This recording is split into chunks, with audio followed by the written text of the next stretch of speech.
कैसे हो सारे? हाँ, क्योंकि यहाँ गर्मी बहुत ज्यादा लग रही है, तुम लोगों ने गर्मी बढ़ा रखी है बिल्कुल। चलो थोड़ी सी ऐसी बातें कर लेते हैं जिसको सुनकर आपको सच में मोटिवेशन आएगा और आप तैयारी करोगे, ठीक है? ऑलमोस्ट बातें सर ने बता दी हैं। देखो 2014 में मैंने पढ़ाना शुरू किया था इंग्लिश, ठीक है? क्योंकि मेरे साथ क्या था ना, मेरी फैमिली के अंदर मेरे जो पिताजी हैं वो सिक्योरिटी गार्ड की नौकरी करते थे, जिंदगी भर उन्होंने वही किया। मेरी मम्मी ने पूरी जिंदगी अपनी फैक्ट्रियों में गुजार दी काम करते करते। और एक कंडीशन, एक समय आया हमारी फैमिली में, हम 2 भाई हैं पढ़ने वाले, तो एक समय आया जब ये डिसीजन लेना था कि दोनों में से कोई एक पढ़ सकता है, क्योंकि हमारे पास पैसे नहीं थे। हम ऐसे किराए के घर में रहते थे, आज भी किराए के घर में ही है, ऐसे किराए के घर में रहते थे जहाँ पर मतलब घर के अंदर ही नाला होता है, आप लोगों ने देखा होगा, सुना होगा, तो ऐसे घर में रहते थे। तो कंडीशन खराब थी, तो मेरे बड़े भाई ने, क्योंकि बड़ा भाई बलिदान देता आपको पता ही है, तो उन्होंने अपना बलिदान दिया। उन्होंने कहा चल ठीक है छोटे तू पढ़, मैं काम करता हूँ। तो उन्होंने काम किया। अब वो भी पढ़े लिखे नहीं, घर में पिताजी भी पढ़े लिखे नहीं, मम्मी भी पढ़ी लिखी नहीं, तो अब सारी रिस्पॉन्सिबिलिटी थी मेरे ऊपर। अब मेरे को ये चीज पता थी कि अगर मैं नहीं पढ़ाना तो लग गए, मतलब पूरी फैमिली जो है ना लेबर क्लास की लेबर क्लास रह जाएगी, लिटरली सच है ये। मुझे पता था अगर मैं नहीं पढ़ा तो मेरे भाई का बलिदान भी खराब जाएगा। उन्होंने जो पढ़ाई छोड़ दी, आज वो बिजली का काम करते हैं, इलेक्ट्रिसिटी का। तो मेरे ऊपर खैर वो तो प्रेशर था पढ़ने का, लेकिन मेरे पास इतनी फी वगैरह भी नहीं हो पाती थी कि मैं कहीं जाकर क्लासेस लूँ, 2-3 साल तैयारी करूँ, 1-1.5 साल तैयारी करूँ, फिर मैं गवर्नमेंट जॉब लूँ। तो मैंने कहा नहीं, कुछ ना कुछ काम तो करना पड़ेगा। तो मैंने अपनी जिंदगी में बहुत काम किए। मैंने इवन पियून तक का काम किया हुआ है, सुनकर हैरानी होगी, लेकिन मैंने पियून तक का काम भी किया हुआ है, चप्पल फैक्ट्री में भी काम करा हुआ है। मतलब मैंने ऐसे ऐसे काम करे जो आप इमेजिन भी नहीं कर सकते। अपनी फी अरेंज करने के लिए करता था।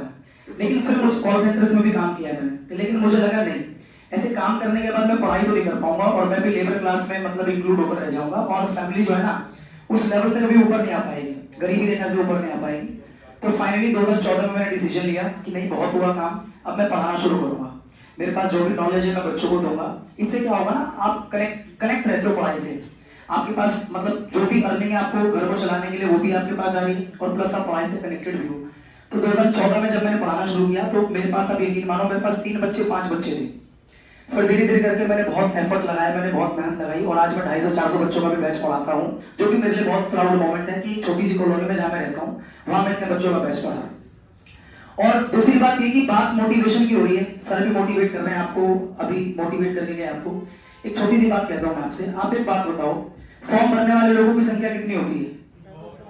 25 लाख, 30 लाख? एग्जाम देने वाले कितने हैं? 15 लाख, 14-15 लाख बच्चे एग्जाम दे रहे हैं। 14-15 लाख में से सिलेक्ट कितने हो रहे हैं? 7,000, 6,000, 7,000। अब आप ये बताओ मुझे कि आपके अंदर ऐसा क्या है कि आपका सिलेक्शन होगा बाकी का नहीं होगा? ये बताओ जरा मुझे। नहीं, देखो सीरियस मुद्दा है, ये सोचने वाली बात है। अभी आप यहाँ पर हो, हंसी मजाक कर रहे हो, पढ़ाई कर रहे हो, बहुत अच्छी बात है, लेकिन लाइफ में एक मोमेंट आपके आएगा जब आप खड़े होकर सोचोगे कि मैंने किया क्या, अपनी जिंदगी में मैंने क्या करा, मैंने टाइम वेस्ट कर दिया पूरा का पूरा, और आपके पास करने के लिए फिर कुछ होगा नहीं। क्योंकि अपॉर्चुनिटीज जो है ना वो आएंगी जाएंगी और आप वहीं खड़े रहोगे एज इट इज, तो आपको अपने ऊपर अफसोस होगा। तो देखो मोटिवेशन की बात यह है कि आप मोटिवेशन को बाहर से मत ढूंढो।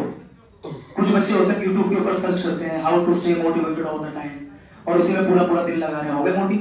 मोटिवेट होंगे नहीं होंगे, वेट मोटा हो जाएगा बड़े, ध्यान रखना।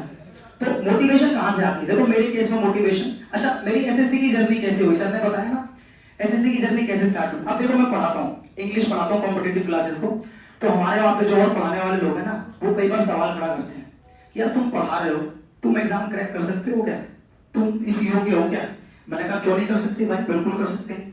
इस चक्कर में मैंने सीजन दिया 2020 वाला, वरना मेरा कोई मूड नहीं था, मैं पढ़ाने में था ठीक ठाक, तो मैंने दे दिया सीजन 2020।